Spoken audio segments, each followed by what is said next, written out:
कीर्ति आज़ाद जी जो कि सांसद हैं तृणमूल कांग्रेस के, वो हमारे साथ जुड़ गए हैं, उनके पास चलते हैं। कीर्ति आज़ाद जी, आपको नहीं लगता है कि जो बंगाल में हुआ उसके लिए राज्य सरकार जिम्मेदार ठहराई जानी चाहिए?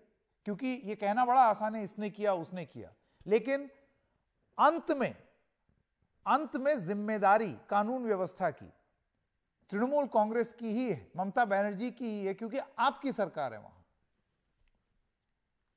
देखिए, जहां कहीं भी इस प्रकार के दंगे होते हैं वहां पर पुलिस को संभालने में मुश्किल होती है और हमने कभी भी इसको रोकने की कभी बात नहीं की थी। यदि आप देखें तो जहांगीरपुर में कल यही हुआ, जिसको कि कल परमिशन नहीं मिली थी दिल्ली में, जो केंद्र शासित है सारा कानून व्यवस्था देखने वाला, वहां भी इस प्रकार से हुआ। महाराष्ट्र के अंदर यही हुआ है, यही बात कर्नाटक में हुई है, उत्तर प्रदेश में हुई है।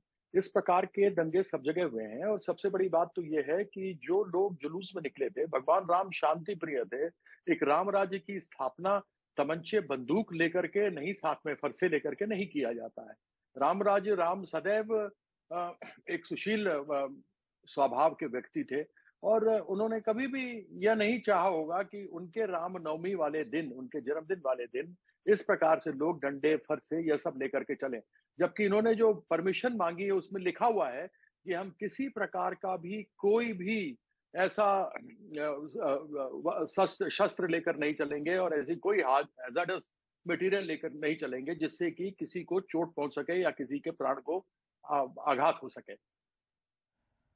कीर्ति आजाद जी, बंगाल के संदर्भ में एक क्रोनोलॉजी देखने को मिलती है। 2019 में चुनाव थे तो 18 में हिंसा की बात सामने आई। 2021 में चुनाव थे विधानसभा के तो 20-21 में हिंसा की वारदातें बढ़ी, झड़प हुई और राजनीतिक कार्यकर्ताओं में भी हुई, मर्डर भी हुए, तमाम चीजें। 2024 में फिर चुनाव है और हम देख रहे हैं कि बिल्कुल उसी क्रोनोलॉजी के हिसाब से 2023 में फिर हिंसा हो रही है। इसके लिए जिम्मेदार कौन है? आपने दिल्ली में भी 2020 में देखा होगा कि चुनाव था और यहां दिल्ली में भी इसी प्रकार से दंगे कराए गए थे। तो जहां जहां भारतीय जनता पार्टी की सरकारें नहीं है वहां पर साल भर पहले या 6 महीने पहले इस प्रकार के दंगे कराए जाते हैं, क्योंकि भारतीय जनता पार्टी की सांसें, उनकी रोटी, उनका पानी, ये सारा कुछ हिंदू मुसलमान पर निर्भर करता है, इसी पर ये जीते हैं। क्योंकि इनसे यदि आप कभी पूछिए, और टेलीविजन पे ये डिस्कशन होता भी नहीं है कि इतनी महंगाई क्यों है, इतनी बेरोजगारी क्यों है, जो कमेटी एमएसपी किसानों के लिए बनी थी वह अभी तक उसके ऊपर क्यों नहीं इनका निर्धारण किया गया है, ऐसी बहुत सारी चीजें हैं, नोटबंदी है, इन सब चीजों पर चर्चा न हो इसलिए कभी दंगे कराए जाते हैं, कभी राम के नाम पर कुछ किया जाता है और राम को देखा जाए तो ये लोग बदनाम करते हैं। सुप्रीम कोर्ट ने, कीर्ति आजाद जी, ये कहा था अभी कुछ दिनों पहले कि राजनीति और धर्म का घालमेल रहेगा तो नफरत खत्म नहीं होगी। आप मानते हैं यही आरोप बीजेपी जो है वो आप पर लगाती है और आप बीजेपी पर लगाते हैं?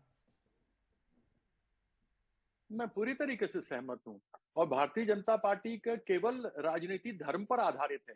इसके अलावा कोई चीज बताएं ना जो उन्होंने आज तक ऐसा किया हो जिसके ऊपर उनको हम शाबाशी दे सकें।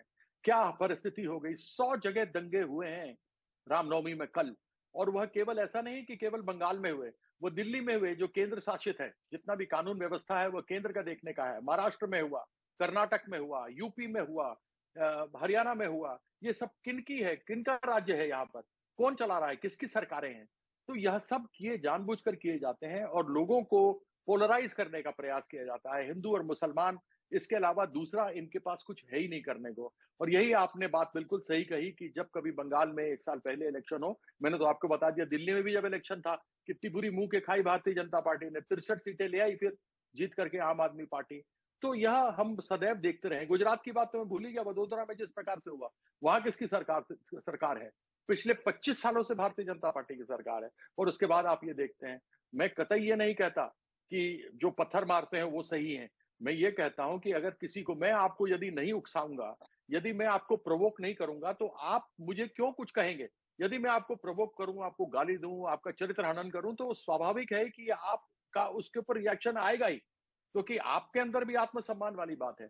और यह सदैव प्रयास किया जाता है, जोर जोर से जाके दूसरे धार्मिक स्थानों के सामने जाकर जोर जोर से डीजे बजाना, तलवारें ले लेना, बंदूकें, कट्टे, देसी कट्टे निकाल लेना और उसके बाद लोगों को उकसाना।